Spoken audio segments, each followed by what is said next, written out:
مولاي صل وسلم دائما أبدا على حبيبك خير الخلق.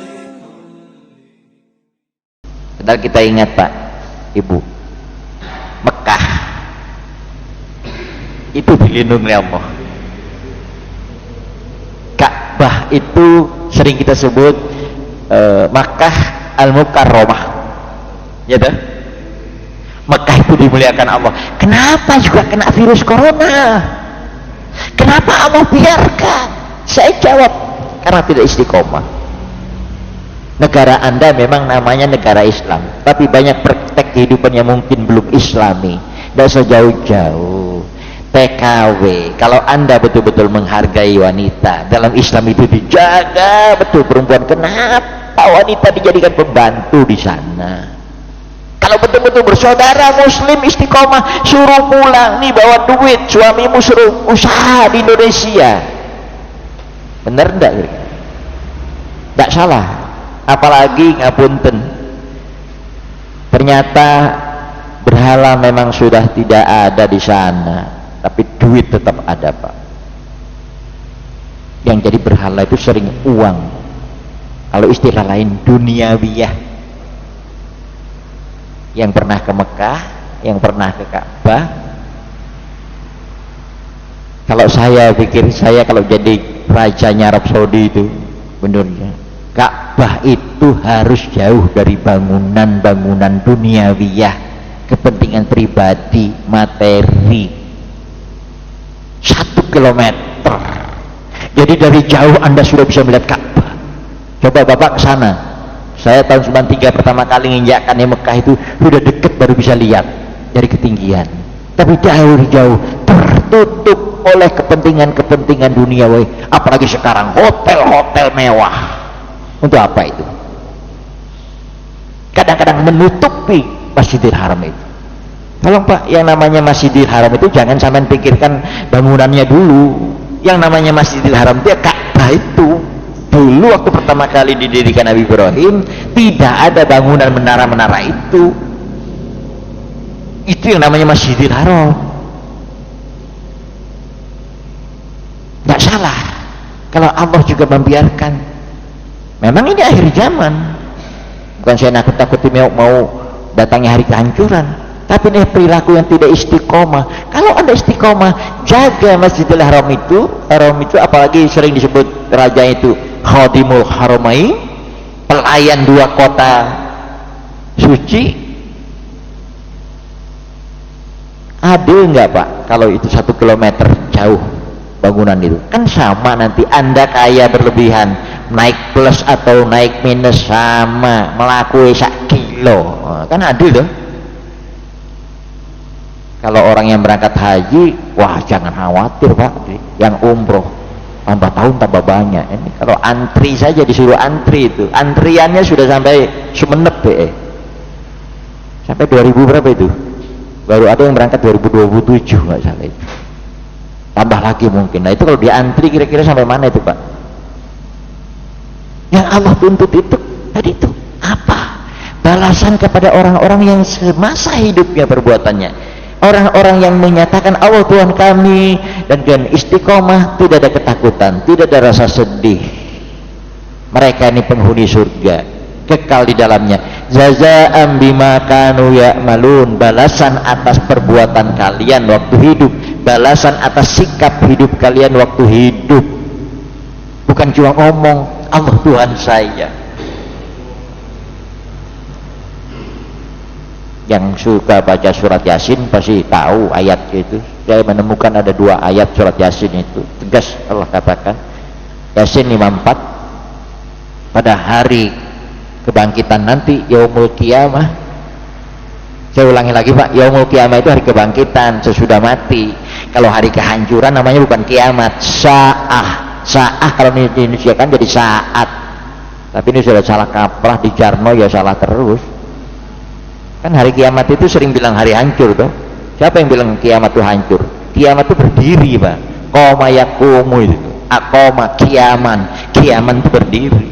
Hari kiamat dihisab, diikop, dihitung, dibalas. al-yawma la tuzlamu nafsun syai'an wa la tujzauna ila ma kuntum ta'malun. Perhatikan kalimat di belakang. Pada hari itu Allah tidak akan bertindak zalim atau tidak adil kepada siapapun, apapun, sedikit pun syai'a, dan tidak dibalas sedikit pun kecuali sesuai dengan apa yang ia lakukan sepanjang hidupnya, tergantung sikap hidupnya semasa hidup. Itu Yasin berapa tadi? 54. Ada lagi satunya Pak, surah Yasin 65.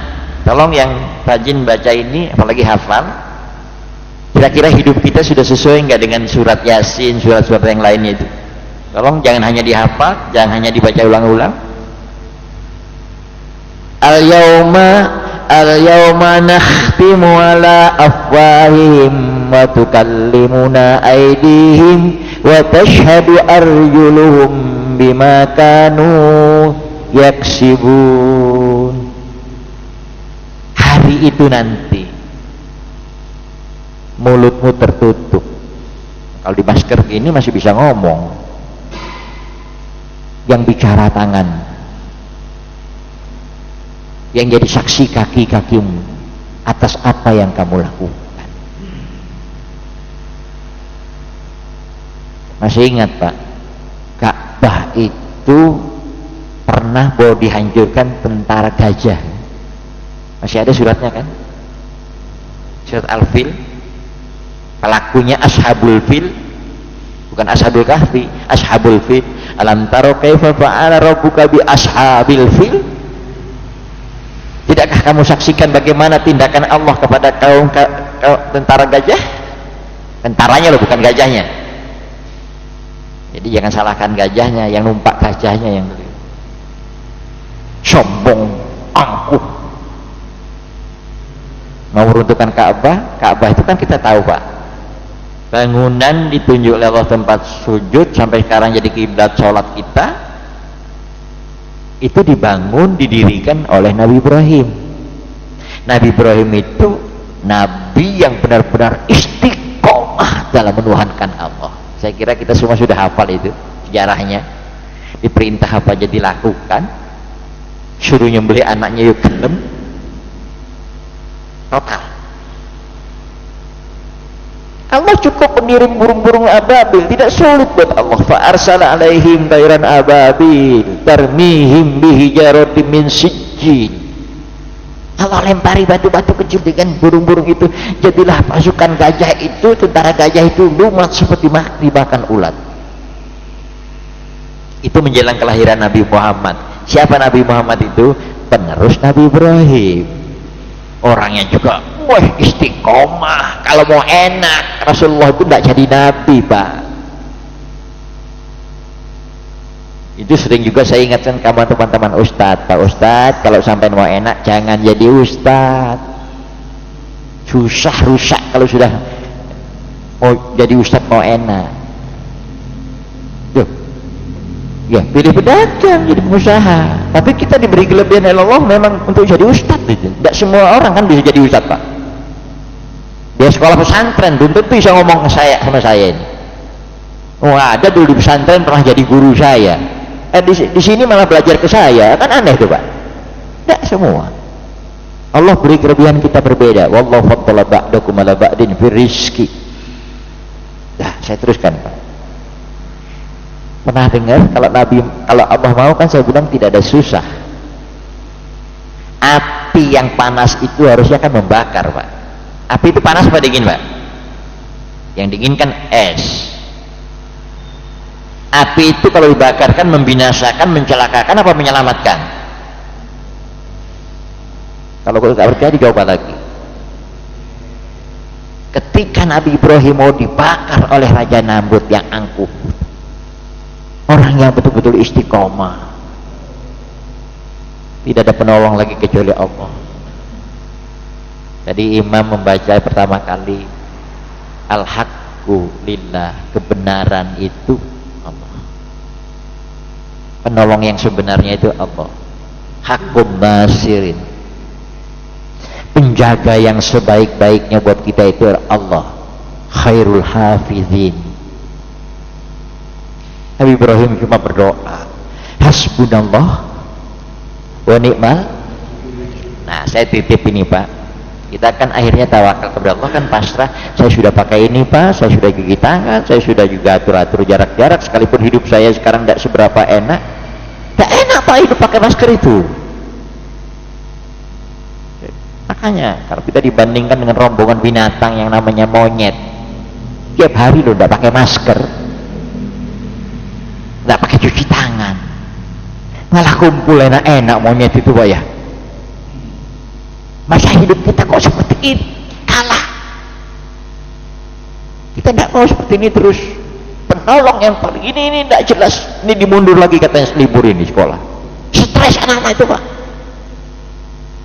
Inilah kalau mensikapi terlambat. Dari awal saya sudah bilang, kalau mau bersama-sama, pasar tutup, pabrik tutup sementara.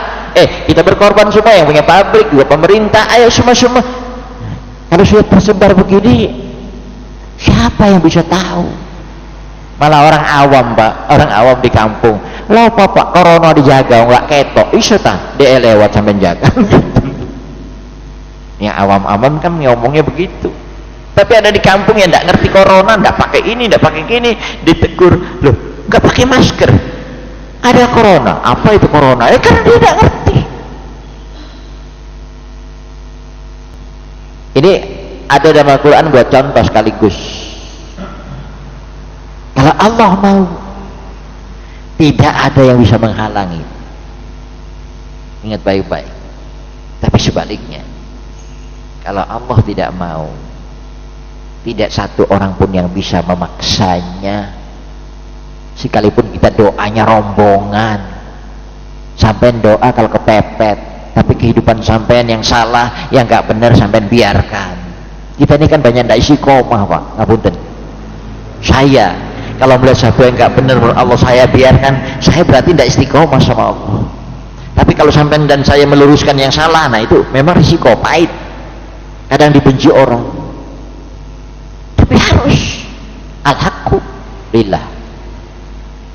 Istiqomah ini diperintah Allah. Surat Fussilat ayat 6. Fussilat ayat 6. Hampir sama bunyinya dengan surat Al-Kahfi 110. Tapi kalau perintah istiqomah, Fussilat ayat 6. Hampir sama dengan surat Al-Kahfi 110. Awalnya, redaksinya. Qul innama ana basyarum mithlukum yuha ilayya annama ilahukum ilahun wahid fastaqimu ilaihi wastaghfiruh wa wailul lil musyrikin. Perhatikan kata-kata ini Pak. Kalimat ini ada perintah Allah, ada larangan. Yang namanya perintah wajib, yang namanya larangan hukumnya haram. Itu dalil usul fikih. Al aslu lil amri fil wujud wal aslu fil nahyi lit tahrim. Asal usul perintah wajib, asal usul larangan haram. Itu usul fikih. Saya bukan ahli fikih, tapi kaidah fikih seperti itu. Fussilat ayat 6. Katakan ya Muhammad, aku manusia seperti kamu juga.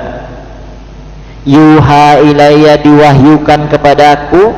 Nah, diwahyukan itu Al-Quran kan. Nah, kumpulan Al-Quran itu perintah larangan di dalamnya dan semua tuntunan itu tujuannya cuma satu, agar kalian menuhankan Allah yang satu.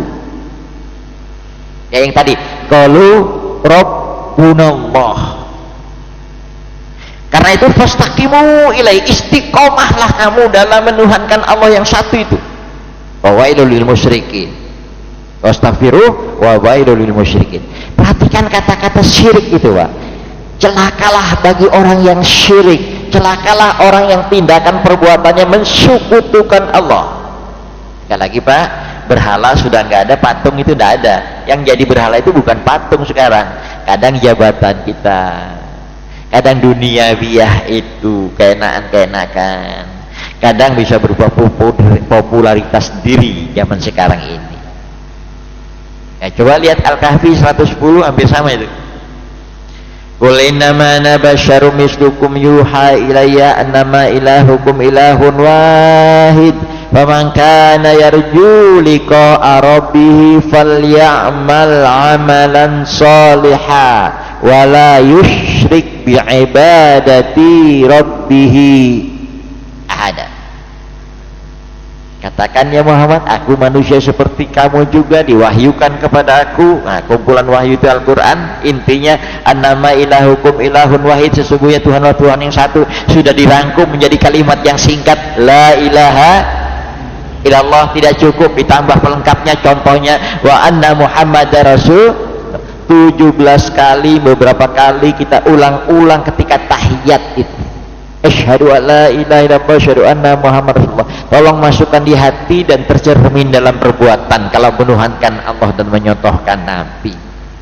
Wah, kalau saya bicara tadi seperti persaudaraan segala macam itu jauh kita masih, Pak. Kita sering berjamaah. Berjamaah itu apa sih namanya? Bersama. Sampai ada hari bersama namanya hari Jumu'ah, itu hari kebersamaan kita kumpul. Nah, kita kan fisiknya aja kumpul, Pak. Tapi hati kita kadang tidak dekat di antara kita dan tidak ngerti kanan kiri itu siapa. Belum berjamaah gitu itu. Belum berjamaah dalam artian sesuatu 27 kali ganjaran. Wa'tasimu bihablillahi jami'ah, berpegang teguh kamu bersama-sama menuhankan Allah bersama-sama. Berbeda sedikit itu urusan kecil. Saya tidak bisa bayangkan kalau jamaah NU, jamaah Muhammadiyah, karena kenyataannya sudah ada organisasi ini dari HTI, FPI, yang lain-lainnya bisa bersama-sama betul-betul dalam menolak Allah. Ya Allah ya Rabbana, negeri ini menjadi negeri yang betul-betul luar biasa indahnya, sudah cantik, indah, damai, Darussalam. Iki gontok-gontokan berantem aja terus. Saya yakin Pak ya, di DPR itu mayoritas agamanya apa itu? Islam kan? Kalau ditanya Tuhanmu siapa? Allah. Tapi dalam praktek jangan kamu sekutukan Allah, hingga tidak mau menegakkan apa yang dianjurkan Allah. Ini loh, kalau sudah jelas minuman keras itu haram, larang, tegak polisinya, hakimnya, jaksanya, apalagi narkoba. Itu istiqomah. Kan kalau bulat anggota DPR itu mau semua menyatakan, yang mengatakan Allah Tuhan kami dan dia istiqomah, selamat. Nah, yang nyatanya sekarang ini tidak istiqomah. Makanya saya tidak heran kalau Allah membiarkan virus corona ini terus menerus, dibiarkan aja. Sekali lagi, tidak ada yang bisa memaksa Allah kalau Allah tidak mau. Tapi kalau Allah mau, tidak ada satu orang pun yang bisa menghalang. Ini harus ada di diri kita. Makanya Nabi bilang ketika ditanya orang, ya Rasulullah ajarkan aku tentang Islam, aku tidak perlu lagi bertanya kepada orang lain kecuali selain kepadamu ya Allah. Sesudah ini apa kata Rasulullah? Qul amantu billah sumastaqim. Kalau Islam itu intinya di situ. Katakan, aku telah percaya kepada Allah. Iman itu percaya. Amantu, aku telah percaya. Aku telah percaya kepada Allah. Buktinya istiqomah enggak? Ya punten Pak, saya yakin Bapak Ibu juga sudah dapat info pelajaran iblis.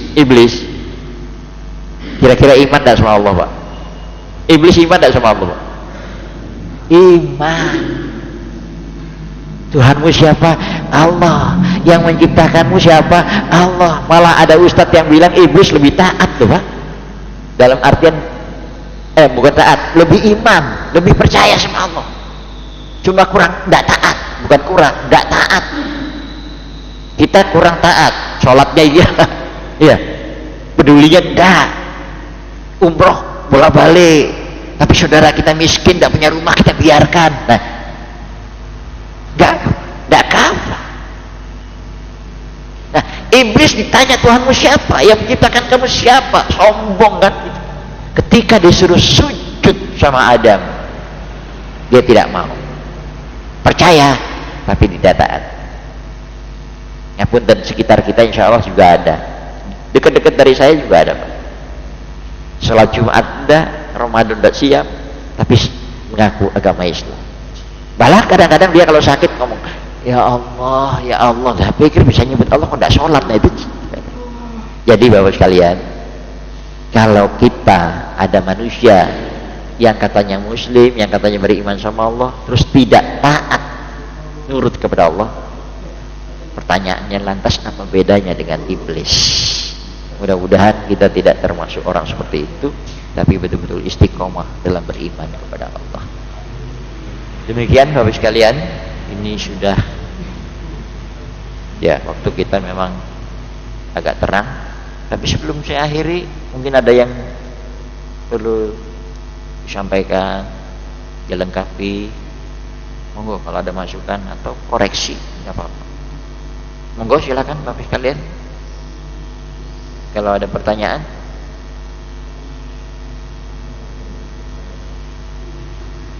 nggak ada ya? Monggo, oh boleh memberikan tambahan. Terlalu abot Pak? Saya tanya Ustaz. Iya. Nih kita ini kan mulut kita ini ditutup semua sekarang sama masker. Saya itu juga merasakan di dalam masjid ini kayaknya nggak ada senyuman lagi, nggak kelihatan senyuman gitu antar jamaah ini, sehingga kita ini kadang-kadang sedih rasanya. Kok nggak ada ucapan salam, nggak ada senyuman gitu.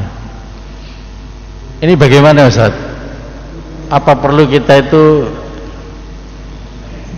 merubah atau katakanlah ya sedikit dibuka gitu senyum gitu, atau kalau sekarang ini kan kelihatan ditutup terus itu loh, sampai sholat itu pulang mulai datang sholat salam sampai pulang wis nggak ono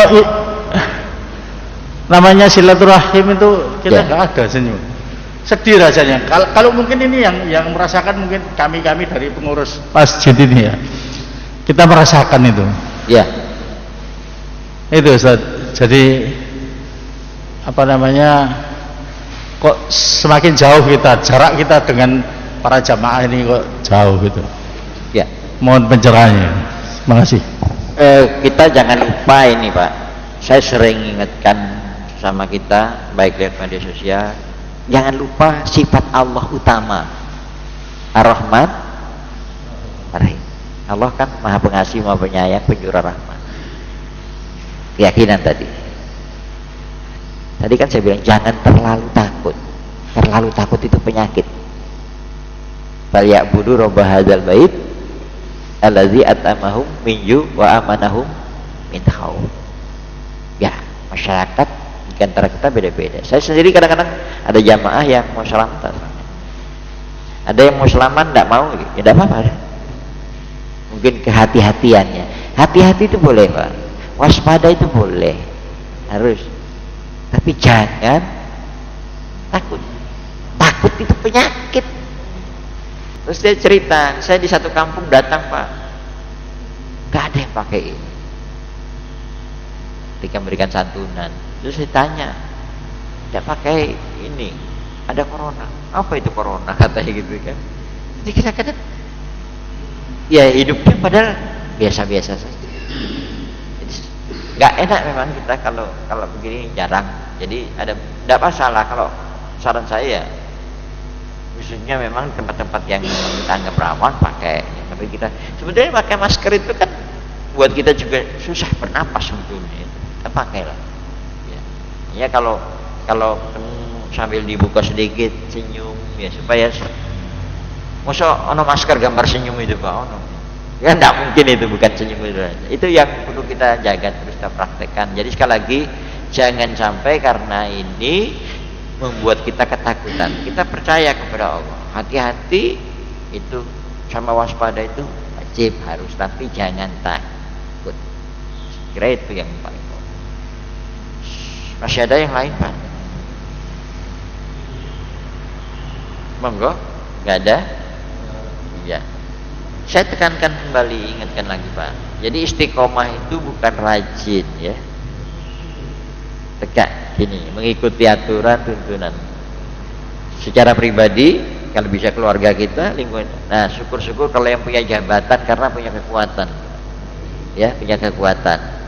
Dia harus, kalau dia percaya sama Allah, ikuti. Jadi jangan seperti iblis, percaya tapi tidak nurut. Mudah-mudahan di Indonesia tidak banyak orang yang niru gaya iblis. Percaya tapi tidak. Tirulah gaya Nabi Muhammad, tirulah gaya Nabi Ibrahim alaihissalam. Percaya dan nurut, patuh, taat, betul-betul menjadi abdi Allah, Abdullah atau hamba-hamba Allah, budak-budak Allah. La ilaha illallah Muhammad Rasulullah. Demikian Bapak sekalian, akhirnya saya lengkapi dengan berdoa. Hanya kepada Allah kita berlindung dan memohon pertolongan. Semua yang ada ini tentu saja Allah mengetahui. Kuliah subuh-subuh ini juga Allah menyaksikannya dan mendengarkannya. Kita minta ampun atas kesalahan, kekilapan kita atau ketidakistiqomahan kita selama ini. Dan mudah-mudahan masa akan datang kita lebih istiqomah dalam menuhankan Allah SWT. A'udzubillahi minasyaitonirrajim. Bismillahirrahmanirrahim. Alhamdulillahirabbil alamin. Wassalatu wassalamu ala rasulika wa ala alihi washabbihi ajma'in. Ya Allah ya Rabbana ya ilahana. Subuh, mulai sholat subuh tadi sampai pelajaran kajian, mengaji, mempelajari apa-apa yang datangnya darimu ya Allah. Kau masih memberikan kesempatan kepada kami ya Allah. Kami bertempat di masjidmu ini, Masjid As-Salam ini ya Allah. Jadikanlah ilmu kami semakin bertambah, yang bisa menambah keyakinan kami, dan yang bisa mendorong amaliyah atau perbuatan solih kami. Ya Allah ya Rabbana, Engkaulah penolong yang sejati, Engkaulah pelindung yang terbaik. Hanya kepadamu ya Allah kami memohon pertolongan dari segala sesuatu yang kami tidak sanggup melakukan. Allahumma iyyaka na'budu wa iyyaka nasta'in. Nashhadu an la ilaha illa anta ya Allah, wa nashhadu anna Muhammadan abduka wa rasuluh. Allahumma ihfadna ya Allah, fa innaka khairul hafizin. Wansurna ya Allah, fa innaka haqqun nasirin. Ya Allah, lindungilah kami, Engkaulah pelindung yang terbaik-baik. Dan tolonglah kami ya Allah, Engkaulah penolong yang sejati ya Allah. Ya Allah, kalau Engkau berkehendak, virus corona ini akan gampang Kau musnahkan ya Allah. Karena itu tolonglah kami ya Allah. Tolonglah kami, kehidupan kami, khususnya kami di negeri Indonesia ini. Bebaskanlah kami dari virus ini ya Allah. Dan jadikanlah mereka yang sombong, yang angkuh dengan ayat-ayatmu sekarang menjadi sadar ya Allah, mentaati apa yang telah Engkau tetapkan. Lebih-lebih ketika mereka menjadi pejabat, lebih-lebih mereka yang diberikan kesempatan untuk membuat aturan dan undang-undang di negeri ini. Ya Allah ya Rabbana ya ilahana, maafkan kami yang telah dosa kami. Lindungilah diri kami dan keluarga kami, jauhkan kami dari penyakit-penyakit yang membahayakan kami. Apabila ada saudara kami yang sakit, sembuhkanlah ya Allah dengan kesembuhan yang secepatnya tanpa menimbulkan rasa sakit. Allahumma rabbana atina fid dunya hasanah fil akhirati hasanah wa qina adzabannar. Subhana rabbika rabbil izzati amma yasifun. Wassalamu alal mursalin. Walhamdulillahi rabbil alamin. Amin ya rabbal alamin. Terima kasih, mohon maaf. Wassalamualaikum warahmatullahi wabarakatuh. مولاي صل وسلم